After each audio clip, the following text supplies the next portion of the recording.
Welcome back. In this video, we're going to walk through how you can actually install the action on your repository. So before we begin, we actually have to make sure we have the repository we can install the action into.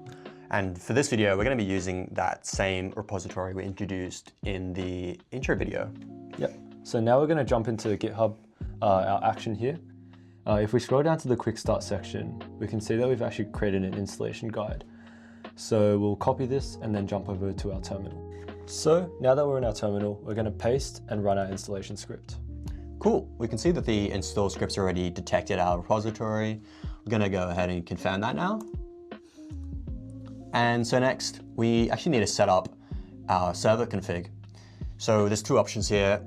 The first being the freemium option. We're going to go ahead and choose that. There's also the custom h2oGPTe server option.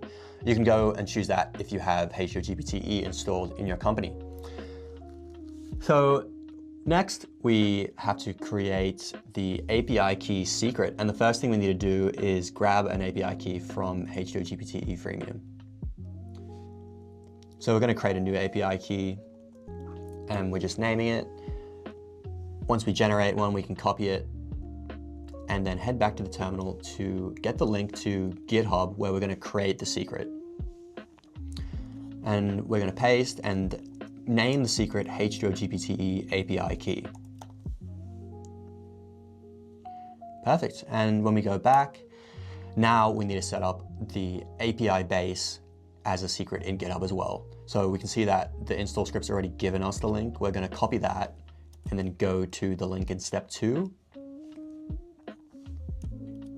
and paste the secret and name it h2oGPTe API base.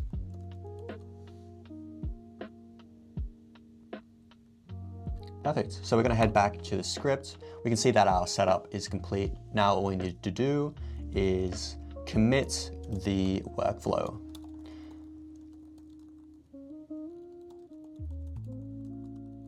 And once we've committed the workflow, we can push, and that's everything there is to it. So now that we've installed the action in our repository, we're going to jump into some more use cases in the next video.